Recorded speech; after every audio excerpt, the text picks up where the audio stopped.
Bien, ahí está. Bueno, el PowerPoint este está un poquito desactualizado, tiene algunas fechas de exámenes y eso que no le den bolilla porque son de otro cuatrimestre, ¿sí? Bien. em,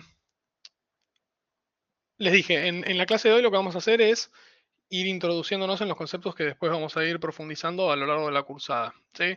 Entonces, bueno, acá están estas cuestiones. Bueno, de acá sí, lo único relevante, esto de los exámenes no le presten atención, la bibliografía sí, el Pension Mathematics y planes de previsión social, ¿sí? Los libros de Winklevoss y de La Peña, ¿sí? Que eso Lucio les indicará la semana que viene dónde lo pueden buscar, ¿sí? Bien. Vamos con unas primeras nociones, ¿sí?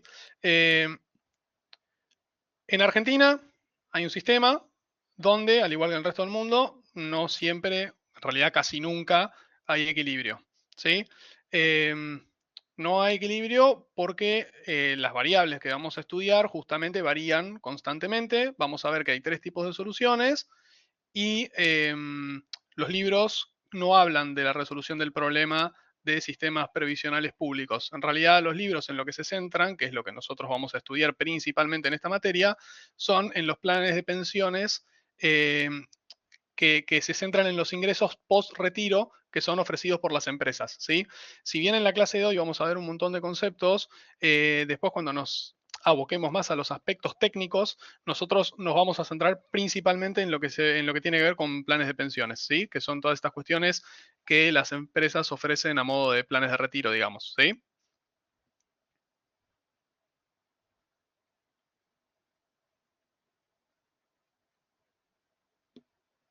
Bien. Bueno, em, arranquemos con lo que es seguridad social. La seguridad social es el planteo de la solución que brinda el Estado, ¿sí? A esta problemática. Em, la seguridad social es el conjunto de derechos que tienen los ciudadanos a sostener el ingreso cuando existe una incapacidad para generarlo, ¿sí? Es decir, en la vejez o si uno tiene algún accidente o alguna cuestión de ese estilo, que ahora vamos a ver cuáles son todas las categorías, surge este derecho, ¿sí? A poder sostener el ingreso. Esto es una noción con la que entiendo que todos estamos más o menos familiarizados. La definición de lo que es la seguridad social depende de cada país, ¿sí? Y se encuentra asociado al sistema económico y al contexto en el que vivimos, ¿sí? Esto es un hecho histórico, es disruptivo y es dinámico con la evolución social y del hombre, ¿sí? La seguridad social no es algo que existió siempre, es algo que surgió a partir de la evolución del hombre en los últimos 200, 300 años y fue cambiando de forma hasta la forma en la que tenemos hoy, ¿sí? Eh, bien, ¿cuáles son las prestaciones de la seguridad social? La seguridad social involucra 9 prestaciones, de las cuales nosotros principalmente vamos a estudiar las primeras tres. Las primeras tres son vejez, invalidez y fallecimiento, que todas esas se agrupan en lo que se llama previsión social, en eso es en lo que nos vamos a centrar en esta materia. Y después tenemos también enfermedad, maternidad, riesgos laborales, asignaciones familiares, desempleo y salud. Hasta acá, ¿alguna pregunta?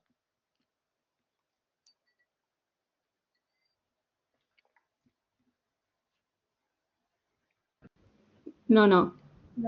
Ok. La clase de hoy, al ser tan teórica, va a ser medio un monólogo, entonces cada tanto yo iré frenando y preguntaré si hay alguna pregunta, pero cualquier cosa, por supuesto que me pueden interrumpir si lo necesitan, ¿sí? Eso no hay ningún problema. Bien, acá un poco de historia, ¿sí? Em, los humanos con las características anatómicas modernas se encuentran dando vueltas en el planeta hace 200.000 años. Al inicio eran nómadas, ¿sí? Es una etapa de la cual mucha información no tenemos. Era una organización muy básica, la vida era corta y más o menos eh, de esos 200.000 años, 190.000 años fueron de esto, ¿sí? De un modelo de recolección y caza bastante elemental. Después, hace como 10.000 años aproximadamente, se empezó a trabajar la tierra y se empiezan a establecer en algún lugar. Así se empieza a generar cultura, lenguaje, tradiciones, vínculos, naciones, ¿sí? Este era un modelo que estaba basado en la agricultura y en el sedentarismo. Y después ya en los últimos 200, 300 años aparecen a partir de la idea de postergar el consumo y acumular capital, ciudades, industrias, etcétera, y se rompe la estructura de solamente familias extendidas y el feudo. Acá aparece la noción de capitalismo y bueno, vamos a ver todas las implicancias que esto tiene. ¿Sí? Eh, bien. La seguridad social, como concepto, es un sistema o conjunto ordenado de beneficios y prestaciones fundadas en el derecho público de administración pública o privada con supervisión estatal, orientada a cubrir las contingencias que disminuyan la capacidad del trabajador de generar sus propios ingresos, circunstancias que generan gastos adicionales o gastos relacionados a mantener el estado de salud, que vendrían a ser todas las que vimos al comienzo, ¿sí? Estas, digamos, estas circunstancias que hay que cubrir que, fíjense lo que dice acá, ¿no? Orientadas a cubrir las contingencias que disminuyan la capacidad del trabajador de generar sus propios ingresos. Bueno, ¿cuáles serían? Y estas que están acá. La vejez, en el caso de que uno ya se jubile, no trabaja, no puede generar su propio ingreso. Bueno, fallecimiento ni hablar. Invalidez, lo mismo. Uno tiene un accidente, capaz queda inhabilitado para trabajar por un par de meses o por el plazo que sea. Bueno, ahí hay que cubrir. Si está enfermo, en el caso de las madres y los padres, lo mismo. Riesgos laborales, asignaciones familiares, desempleo, salud, ¿sí? Vendría a ser lo que quiere, a lo que hace referencia a lo que está acá, ¿sí? Esta es una definición. Después ustedes pueden buscar y van a ver que hay otras definiciones. La Organización Internacional del Trabajo tiene su definición, la Organización Iberoamericana de Seguridad Social tiene su definición, y así, donde ustedes busquen, más o menos van por el mismo lado, pero bueno, eh, cada una hace un poco más de foco en alguna otra cosa. Bien. Respecto al financiamiento y los objetivos, la seguridad social es financiada a través de impuestos y aportes de los grupos con algún componente de redistribución, ¿sí? Mecanismo de solidaridad. Eh, digamos, no todos reciben en relación a lo que aportan al sistema, ¿sí? Hay una cuestión redistributiva en la seguridad social, ¿sí? El objetivo inmediato de la seguridad social es proveer de los recursos necesarios frente a una situación de necesidad, que son todas estas que vimos recién, ¿sí? Y el objetivo a mayor plazo y el objetivo final sería mantener el bienestar colectivo por sobre las situaciones individuales. Y acá es donde subyace esta cuestión redistributiva que mencionaba recién, ¿sí? Entonces, no mira la necesidad individual, sino que lo que intenta resolver es el bienestar colectivo, ¿sí? El objetivo de la seguridad social es cubrir las necesidades mínimas de un mayor grupo de personas, ¿sí? Si hay una persona que es millonaria y tiene un ingreso millonario, el objetivo de la seguridad social no es mantener ese ingreso el día que la persona no lo pueda generar más, sino es poder satisfacer una necesidad mínima, ¿sí? No una cosa que supere por mucho lo mínimo. ¿Se entiende de lo que estamos hablando? Sí. Sí, sí, se entiende. Bien. Bueno, continuando con esto. Vamos a ver como dos grandes modelos de la seguridad social. Después en la vida, o sea, en la práctica, en los países, lo que se suele aplicar son combinaciones de estos dos modelos que vamos a mencionar ahora, ¿sí? La seguridad social surge, el primer modelo de seguridad social es lo que se llama el modelo alemán, surge justamente en Alemania, alrededor de 1880, de la mano de Otto von Bismarck, que digamos, lo impulsa un grupo de trabajadores organizados, ¿sí? Es decir, los sindicatos en esa época obtuvieron derechos. Si una persona trabaja, tiene derecho a cobrar bajo ciertas circunstancias. En el caso, por ejemplo, que haya tenido alguna actividad de trabajo o alguna cosa de ese estilo, bueno, alguien le tiene que respaldar y sustentar ese ingreso que no puede generar, ¿sí? Se dice que es un modelo laborista porque solo se enfoca en la relación laboral, ¿sí? El grupo beneficiario son los trabajadores y a lo sumo las familias de los trabajadores. Eh, la misma persona que tiene derecho al beneficio es la que lo financia, ¿sí? El trabajador, que es el que tiene derecho al beneficio, es el que financia su beneficio con su trabajo, ¿sí? Eh, entonces, para poder financiar ese beneficio, tiene que tener un vínculo previo con el sistema, ¿sí? Y es contributivo porque, lo que dijimos recién, los propios aportes que hace el individuo al sistema financian su propio beneficio. ¿Se entiende la idea?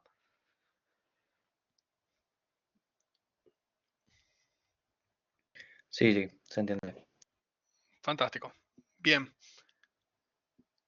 Continuando con el modelo alemán diferencia entre altos ingresos y bajos ingresos, dando beneficios relacionados con los aportes. ¿Sí? Una persona de más altos ingresos podrá aportar más que una persona de bajos ingresos. Se dice que es un sistema subjetivado porque el sistema entiende que con su ingreso satisface las necesidades, por lo cual el beneficio se relaciona con el mismo. ¿Sí? El beneficio está directamente relacionado con la necesidad, que es diferente a lo que hablábamos antes. ¿Sí? Tengan en cuenta que lo que hablábamos antes de la seguridad social es una definición actual y esto es lo primero que surgió, ¿sí? Después esto evolucionó a lo que tenemos hoy. Los beneficios del modelo alemán tienen las siguientes características. Son carenciales porque hay que esperar para poder obtenerlos, ¿sí? Después son causales porque dependiendo de cuál sea la causa que generó el estado de necesidad, el beneficio toma un valor o toma otro valor. Y son privatistas porque el financiamiento, porque digamos, son de financiamiento y administración privada, ¿sí?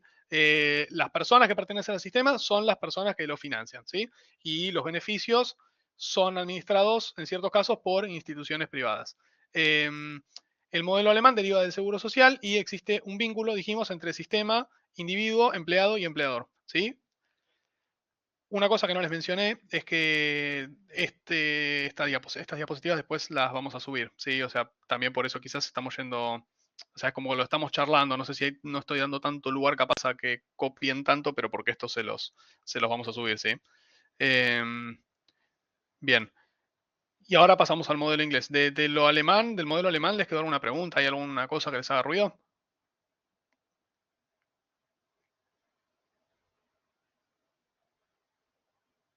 No, ninguna duda.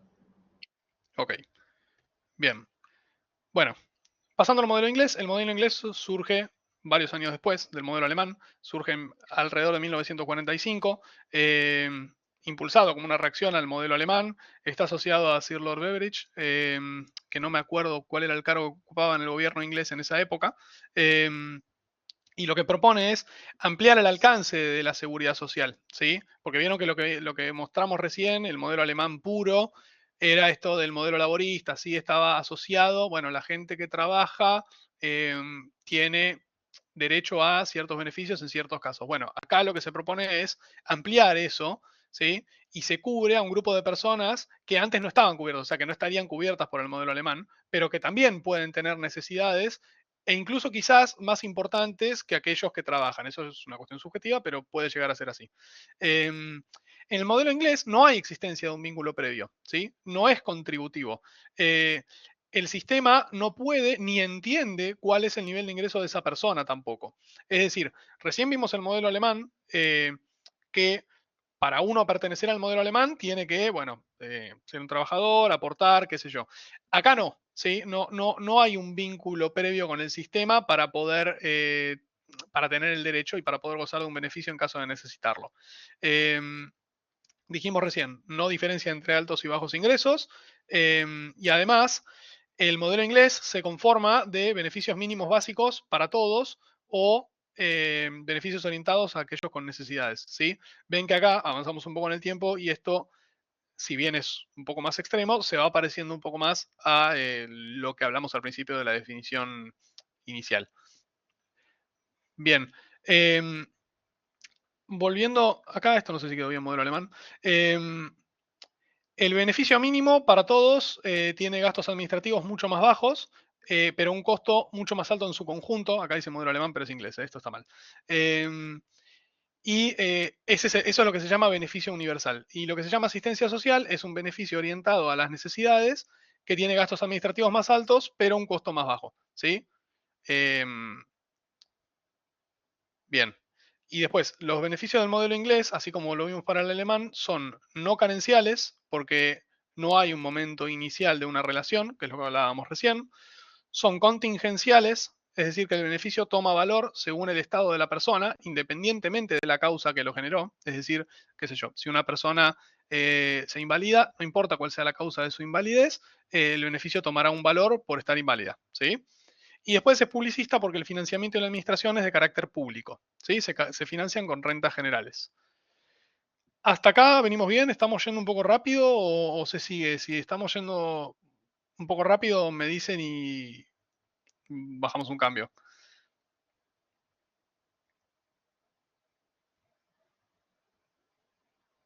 De mi parte, todo bien. Ok. Nada, esta clase, les digo, es muy teórica. Las clases en general no van a ser así, porque vamos a ver un poco de teoría y después vamos a ver un poco más de práctica y la práctica va a llevar más tiempo y es más interactiva. Pero nada, esto, que son conceptos elementales de la materia y es un PowerPoint, bueno, uno lo va leyendo. Encima, como no estamos presencial tampoco, es virtual, entonces no les veo las caras. Y bueno, va fluyendo. Si nadie me va frenando o preguntando algo, yo sigo leyendo, ¿sí? Pero bueno, espero que se esté entendiendo hasta acá. Bien, respecto al diseño de los programas, las características de un programa nacen por un conflicto y tienen distintos objetivos que van a terminar plasmados en una ley, ¿sí? Es decir, los programas estos surgen como proyectos de ley.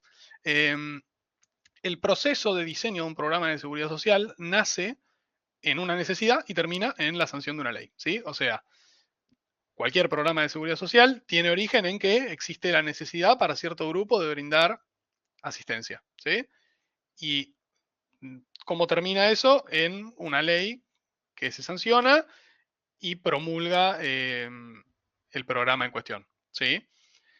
Después, hay dos parámetros con los que debe contar el programa para que sea exitoso. Y estos son efectividad y viabilidad. La efectividad consiste en que se lleguen con los beneficios a todos aquellos que originalmente podían tener las necesidades. Es decir, que cubra los objetivos iniciales del programa, ¿sí? O sea, la efectividad al máximo sería que todas las personas que deberían ser beneficiarias sean efectivamente beneficiarias, ¿sí? Y la viabilidad, a lo que se referencia, es que se puedan otorgar esos beneficios, ¿sí? Es decir, que existan los fondos y los recursos para poder cumplir con los objetivos, ¿sí? Tener los fondos para financiarlos y la manera de implementarlo. ¿Se entiende qué significa cada cosa?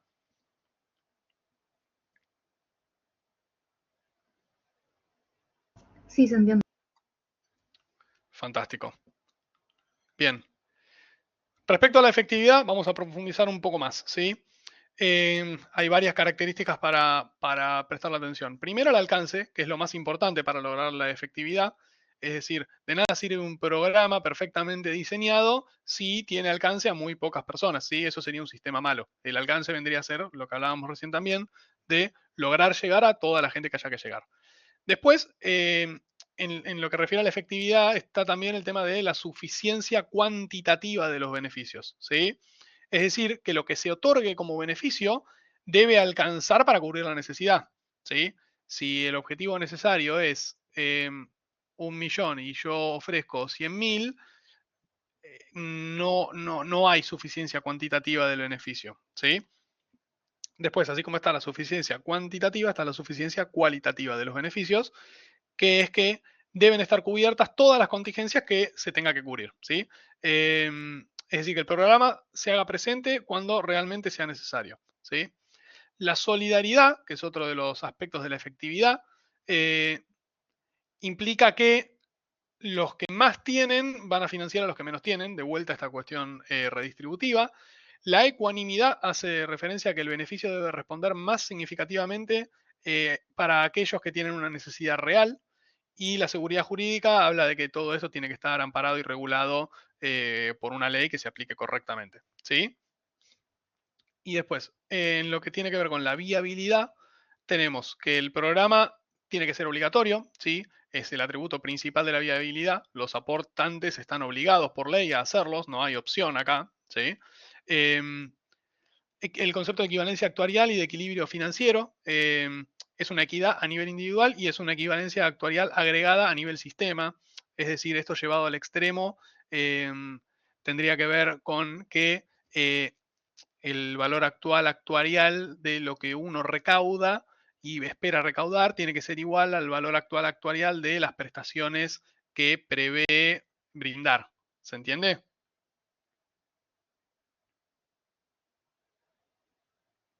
Sí, sí, sí. Ok, o sea, lo que yo recaudo tiene que ser igual, o sea, al revés, si quieren en realidad, yo tengo un objetivo, todo lo que tengo que repartir, bueno, primero lo tengo que recaudar, ¿sí? Ese sería el equilibrio. Equidad tiene que ver con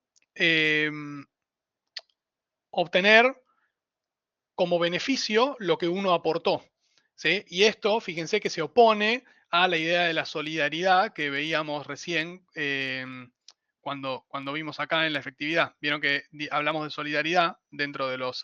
Porque primero dijimos, separamos entre efectividad y viabilidad.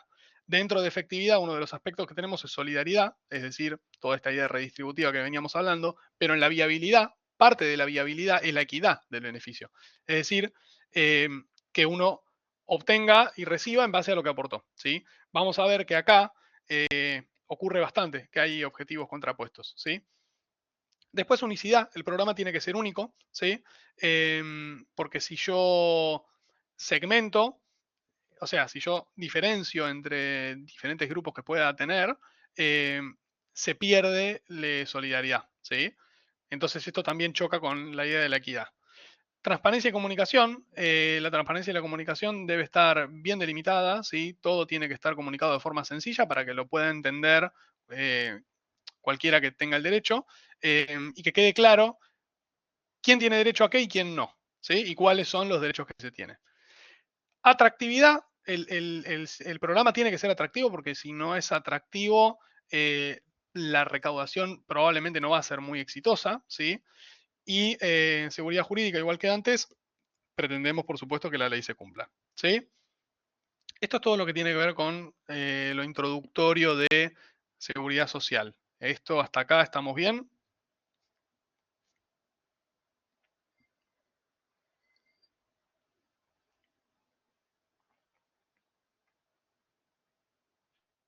Sí, sí. Sí, Ok. ¿Venimos más o menos bien o estamos yendo un poco rápido?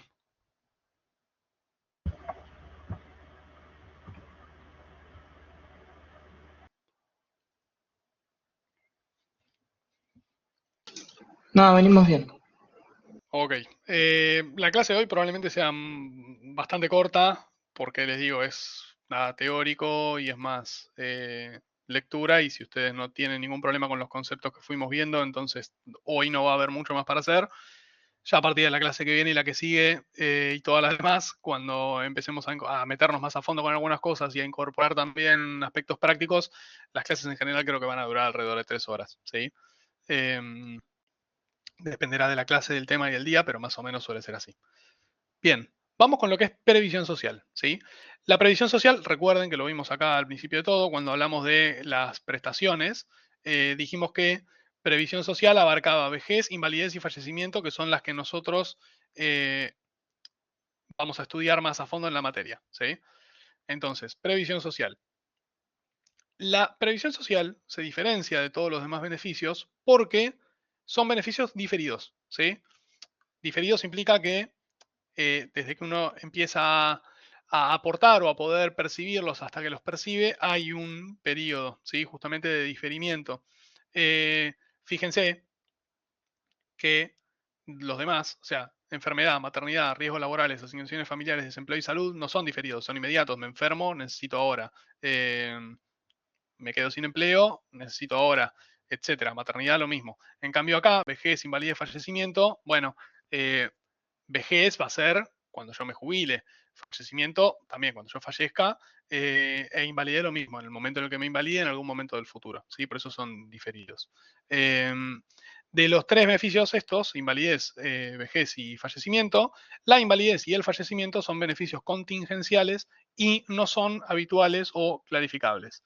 Por otro lado, la vejez es el más habitual, genera un cobro y luego es clarificable porque se espera que suceda a la edad de retiro y uno se prepara para ello, ¿sí? O sea, la vejez, en principio, si la edad de jubilación es de 65 años, nosotros preveemos que ocurra a los 65 años, ¿sí? Entonces yo soy una persona, por ejemplo, de 25 años, bueno, yo espero empezar a ser beneficiario de ese tipo de beneficios dentro de 40 años, ¿sí? En cambio, muerte o invalidez, no tengo idea ni de cuándo me voy a morir, ni de si voy a sufrir algún accidente, cuándo será, ¿sí?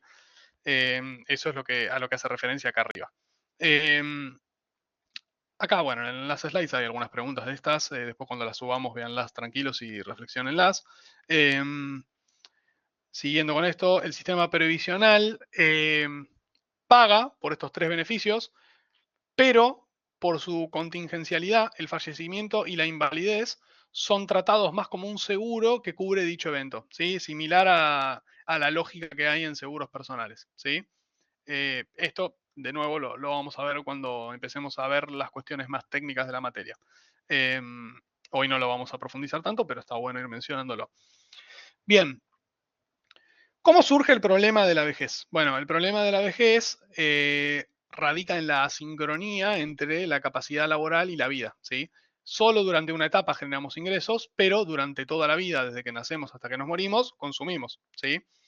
En cuanto a lo que refiere a ingresos, en la niñez, aproximadamente hasta los 18, una persona no genera nada, ¿sí? Aproximadamente hasta los 18, que es más o menos a la edad, bueno, 18 es la edad en la que uno puede empezar a trabajar, salvo algunas excepciones, es más o menos alrededor de esa edad que las personas aún no generan ningún tipo de ingreso. Después, en la etapa laboral, que es entre los 18 y los 65, la función del ingreso respecto a la edad es creciente gracias al incremento en nuestra productividad y capacidad de aporte a nuestros empleadores, ¿sí? Digamos, uno se supone que a medida que avanza y adquiere experiencia, adquiere conocimiento y aumenta su ingreso. Es una función que crece particularmente rápido y después en la vejez, que vamos a decir aproximadamente a los 65 años, que es la edad jubilatoria en los hombres, se deja de generar ingresos de forma progresiva o abruptamente. ¿Sí? Acá no hay nada que no sepamos, la vida es así. Después, en lo que refiere a los gastos, en la niñez, los gastos comienzan siendo muy altos y luego se estabilizan hasta los 18 años. ¿Sí? Un bebé inicialmente consume mucho más que después un niño o un adolescente. ¿Sí? Después, en la etapa laboral, el nivel de gastos ya pasa por una elección de vida. ¿Sí? Pero en general es razonable suponer que el nivel de gasto sea menor al nivel de ingreso. ¿Sí? Normalmente uno no gasta más de lo que ingresa o no debería hacerlo. Y en la vejez, casi sin dudas, el costo va decreciendo. ¿Sí? Van a ser más grandes los ingresos debido a todos los gastos que una persona mayor implica y, perdón, van a ser más grandes los egresos, esto está mal acá, ¿sí? Van a ser más grandes los egresos porque las personas mayores implican un montón de gastos en medicamentos, estudios, salud, todo eso, y son pocos los ingresos que esta persona puede generar, más allá de una cuestión de agotamiento físico, como dice acá, porque bueno, una persona jubilada en general no trabaja, o por lo menos no por mucho tiempo puede mantener un trabajo de 8 horas que le permita generar el mismo ingreso que en la etapa activa. Entonces, ¿cuál es la conclusión? Que en la niñez el ingreso es menor al egreso, en la etapa laboral el ingreso es mayor al egreso y en la vejez vuelve al revés y tenemos que el ingreso es menor al egreso. ¿Esto se entiende? Es bastante razonable, ¿no?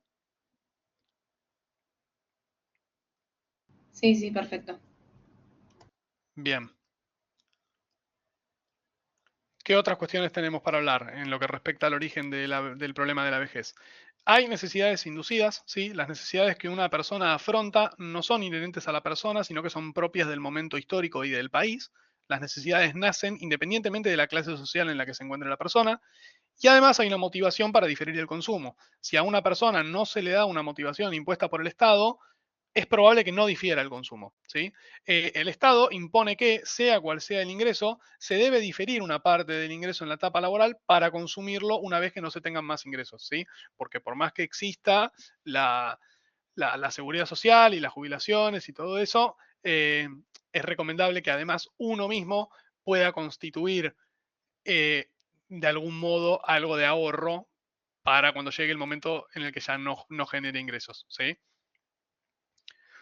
Las soluciones a las distintas etapas que se afrontan son solución al déficit entre ingresos y gastos en la niñez. ¿Cómo se soluciona? Bueno, con la asistencia de los padres hacia los hijos, ¿sí? O sea, cuando nosotros somos niños y adolescentes, nuestros gastos y consumos están financiados por nuestros padres. ¿Y cómo se soluciona el déficit que existe en la vejez? Bueno, esto acá no es ni tan claro ni tan natural. En esta etapa el Estado debe proveer una solución, ¿sí? Porque en algunos casos, además, el propio individuo ayuda a la solución de este déficit si logró lo que decíamos recién, de diferir consumo y generar algún ahorro que le permita financiar algo de sus gastos en la etapa pasiva en la que ingresa una vez que se retira. Eh, Después, como soluciona a este déficit entre ingresos y gastos en la vejez, a veces hay ayuda de las familias, pero a veces no. Hay gente que logra ahorrar, hay gente que no. Entonces, no es tan clara la definición como quizás sí lo puede ser en el caso de la niñez. ¿Sí? Bien, ¿hasta acá estamos bien?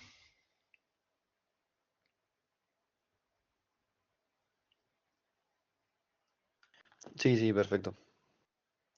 Bien. Bueno, em, En lo que refiere a la edad de retiro, la edad de retiro se define con dos objetivos político-económicos, ¿sí? Por un lado, a mayor edad de retiro, existe una mayor recaudación por aportes sobre el grupo de activos trabajando y un menor volumen de jubilaciones que se paga por haber menos retirados, ¿sí? O sea, si las personas se retiran a edad más tardía, por un lado voy a recibir más aportes porque la gente trabaja más tiempo y a su vez voy a tener que pagar menos jubilaciones porque va a haber menos retirados. ¿Eso se entiende?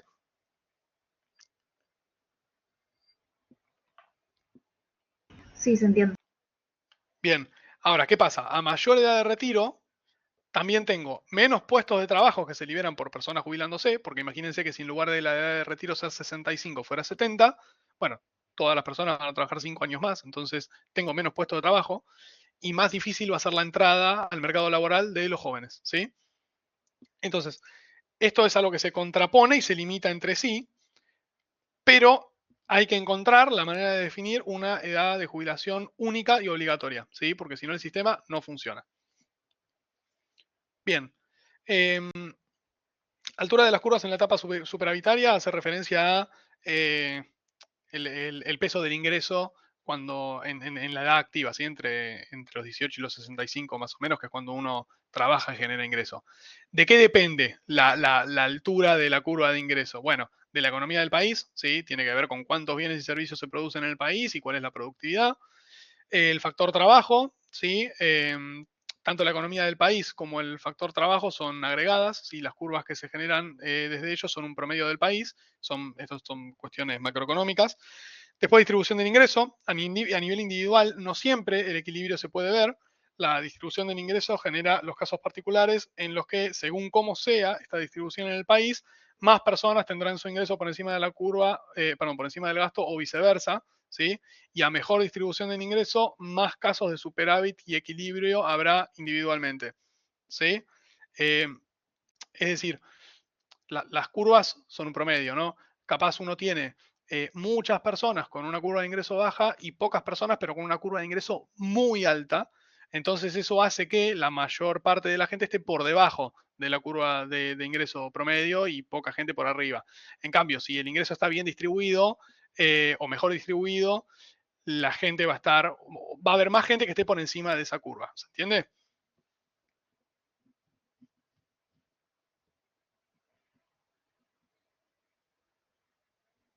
Sí, sí, se entiende. Bien. Y después respecto al consumo, bueno, acá entra en juego la responsabilidad del individuo al consumir, ¿sí? O sea, si uno gasta todo lo que tiene es una cosa, si uno gasta un poco, ahorra otro poco, es otra cosa, ¿sí? Eso ya depende de justamente la responsabilidad del individuo. Continuando, ¿cuáles son los pilares de la previsión social? Bueno, el primer pilar es el Estado, ¿sí? El Estado provee un beneficio básico universal que es independiente del nivel de ingreso de la persona durante su etapa de aporte y es la porción solidaria del beneficio social, ¿sí? En Argentina, la jubilación mínima es igual a la porción básica, ¿sí? Sumado a la porción dependiente del sueldo y obligatoria y porción voluntaria, ¿sí? Que es mayor a la prestación básica, ¿sí? Después hay un beneficio obligatorio en función del ingreso.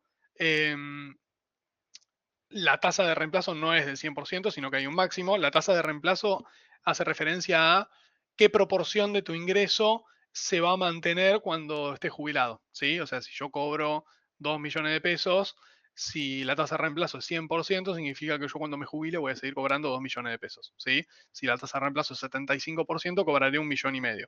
La tasa de reemplazo no es 100, sino que, bueno, hay un techo, ¿sí?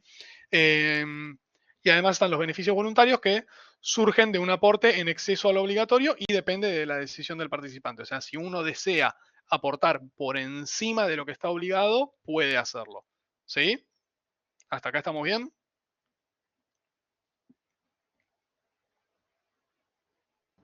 Sí. Bueno. Como segundo pilar tenemos los grupos delegados por ley. Esto se da cuando el Estado delega por grupos la administración del sistema previsional. Acá es donde aparecen las cajas de profesionales, los grupos de profesionales que administran sus propios beneficios. ¿Sí? Por ejemplo, el Consejo Profesional de Ciencias Económicas tiene su caja, ¿sí? Y es un conjunto de instituciones que provee una solución grupal y no son obligatorias, ¿sí? De hecho, en realidad, si ustedes estudian cómo era la seguridad social en Argentina a principios del siglo XX surge así, surgen con cajas y bueno, después se fue ampliando. Y como tercer pilar tenemos las empresas y los planes de pensiones, que justamente es la solución propuesta por la empresa, que es algo voluntario y que provee una solución grupal. Es decir, las empresas ofrecen a sus empleados, sería como una especie de plan de, bueno, justamente es un plan de pensiones al momento del retiro, ¿sí? Esto es en lo que nosotros nos vamos a enfocar un poco más, sobre todo en lo que tiene que ver con la parte práctica, con los distintos planes de pensiones y todo lo que se asocia a ellos, ¿sí? Bien, es un beneficio diferido, por supuesto, que consiste en que cuando la persona cumple con los requisitos requeridos para acceder a ese beneficio, va a recibir o una suma, o una renta o lo que sea. O sea, imagínense que yo trabajo en esta empresa, la que sea, y parte de mi sueldo se lo aporta a la empresa con la promesa de que el día que yo me retire voy a gozar de cierto beneficio. Puede ser una renta, puede ser una suma apenas me retire o, bueno, habrá otras modalidades, ¿sí? Este beneficio en realidad está vinculado a las 3 contingencias propias del sistema previsional, o sea, está vinculado tanto al retiro, que es lo que yo acabo de mencionar, que vendría a ser la vejez, como al fallecimiento, como a la invalidez, ¿sí? Y no es una ley, no hay una ley acá, sino que los planes de pensiones de las empresas están definidos en el reglamento del plan de pensiones que pone a disposición la empresa, ¿sí? O sea, cada empresa, obviamente dentro de ciertos márgenes, idea y crea y pone en marcha su plan de pensiones, ¿sí? ¿Se entiende qué es esto?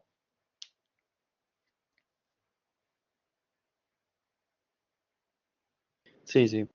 Sí, se entiende. Bien.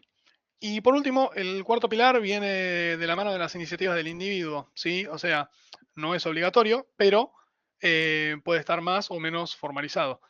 Esto tiene que ver con lo que hablábamos antes, de que cualquier tipo de ahorro vendría a ser una iniciativa del individuo, ¿sí? Em, Vamos a ver que, o sea, van a ver que hay 2 tipos de iniciativas. Están las iniciativas sistemáticas, digamos, es un ahorro sistemático que genera el individuo, no sé, qué sé yo, quiero ahorrar el 20% de mi salario todos los meses, por ejemplo, y esta sistematicidad justamente está en la regularidad del aporte. Y después tenemos también que el Estado, o sea, este sería el otro tipo de iniciativa, como que ese ítem tendría que estar más al costado. El Estado debería promover estas iniciativas porque implicaría que menos personas van a requerir de asistencia cuando se retiran, ¿sí? Pero bueno, para poder promover estas iniciativas, primero tiene que garantizar una moneda razonable, previsibilidad, convertibilidad, ¿sí? Y una vez que se tienen estas 3, puede promover como incentivo el ahorro sistemático y además una manera de promoverlo es a partir de una deducción impositiva, ¿sí? Obviamente en Argentina esto es complicado porque no hay estabilidad, no hay previsibilidad, ¿sí? ¿Hasta acá estamos bien? ¿Se entiende de todo lo que vimos hoy?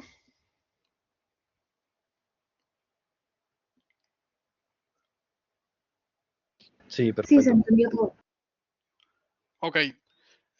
Bueno, la clase de hoy va a ser bastante más corta de lo que yo esperaba. Mi idea era darles hasta acá. Después lo que sigue tiene que ver con métodos de financiamiento. Creo que acá es donde vamos a estudiar reparto, capitalización y ya nos vamos a meter en algunas cosas un poco más pesadas que habrán estudiado en biometría, población estacionaria, población estable y algunas cosas más. Pero creo que por hoy, si bien la clase fue corta, fue bastante información. Así que por hoy vamos a dejar acá. Voy a detener la